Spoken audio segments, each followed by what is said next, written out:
देश के गृह मंत्री द्वारा संविधान रचयिता पर की गई टिप्पणी से आम जनमानस में आक्रोश।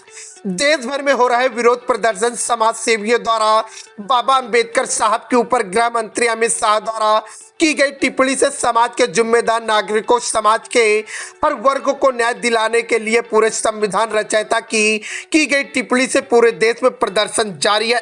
इसी कड़ी में उत्तर प्रदेश के कानपुर कोतवाली क्षेत्र में समाजवादी अधिवक्ता सभा कानपुर ग्रामीण की अगुवाई में अमित शाह द्वारा की गई टिप्पणी को वापस लेने एवं माफी मांगने को लेकर के एक कार्यक्रम संपन्न हुआ। साथ ही समाज सेवी अधिवक्ता सभा की नई कार्यकारिणी गठित की गई, जिसमें नवनिर्वाचित पदाधिकारियों को पत्र देकर अपने जिम्मेदारियों से अवगत कराया।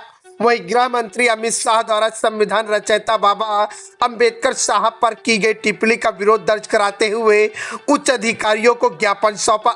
इस कार्यक्रम में मुख्य रूप से राजेश सिंह की अध्यक्षता में जिला अध्यक्ष दिनेश सिंह यादव द्वारा मनोनीत पत्र वितरित किए गए। नवनियुक्त पदाधिकारी रोहित सिंह यादव, राघवेंद्र यादव, दीपक यादव, अश्विनी दिवाकर, अंकित साहू, अमित वर्मा, तमाम समाजवादी पार्टी के कार्यकर्ता सैकड़ों की तादाद में मौजूद रहे। कानपुर से यूपी क्राइम अलर्ट न्यूज के साथ संवाददाता अतुल कुमार दुबे की विशेष रिपोर्ट। समाजवादी पार्टी अधिवक्ता सभा में आज अद्भुत पद पर नई जिम्मेदारियां मिली, लोगों को क्या संदेश यही है कि जो जिम्मेदारी हमें शीर्ष नेतृत्व ने दी है, उसके हिसाब से, उसकी गाइडलाइन के हिसाब से हम काम करेंगे और जो भी साथी हमारे हैं उनको जोड़कर समाज के लिए काम करेंगे। और मैं बहुत बहुत धन्यवाद देता हूं अपने राष्ट्रीय अध्यक्ष जी को, हमारे प्रदेश अध्यक्ष जी को, उन्होंने ये जिम्मेदारी की मुझे काबिल समझा। वही अगर बात की जाए कानपुर वासियों के, तो आपको एक नई जिम्मेदारी का पद मिला है, कि जिम्मेदारी के लिए वापस कानपुर में समाजवादी पार्टी किस जिम्मेदारियों पर आप काम करेंगे? समाजवादी पार्टी की जो नीतियां हैं, जो धारा है, वो लोगों को जोड़ने में विश्वास रखती है, लोगों की मदद करने में विश्वास रखती है और हम उसी नीतियों को आगे बढ़ाने का काम करेंगे। माननीय राष्ट्रीय अध्यक्ष जी के हाथों को मजबूत करने का काम करेंगे।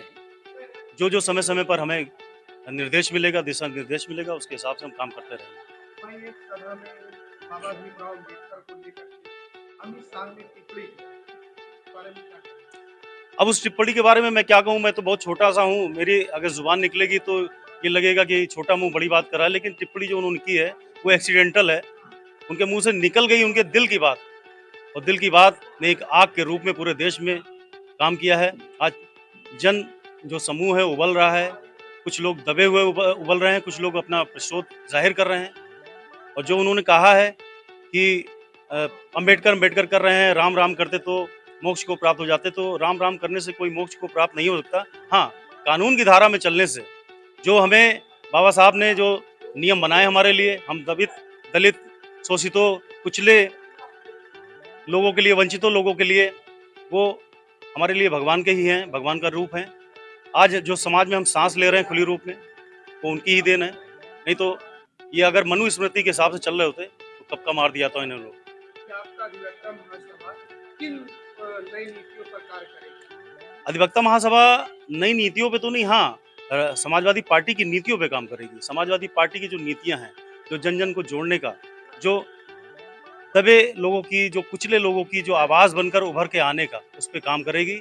और जो बाबा का जो बुलडोज़र है उसको पंक्चर करने का काम करेगी। बाबा का जो बुलडोज़र जिसके 10-20 जो नट बोल्ट है वो हिलाने का जो काम है वो अधिवक्ता सभा ही करेगी। क्योंकि अधिवक्ता किसी डरता नहीं है, बेबाक होता है, निर्भीक होता है और अपनी बात कायदे से रखता है। अपनी बात रखने में हम सक्षम हैं, हम अपनी बात रखेंगे और जहाँ हमारी लड़ाई होगी वहाँ लड़ाई लड़ेंगे, जहाँ हिंसा की लड़ाई होगी वहाँ हिंसा की लड़ाई लड़ेंगे। और अगर राष्ट्रीय अध्यक्ष जी कहेंगे कि जन समूह को सड़कों पे आना है, अधिवक्ता को सड़कों पे आना है, तो हम सड़कों पे आने का काम करेंगे, लेकिन जनता की आवाज़ को दबने नहीं देंगे।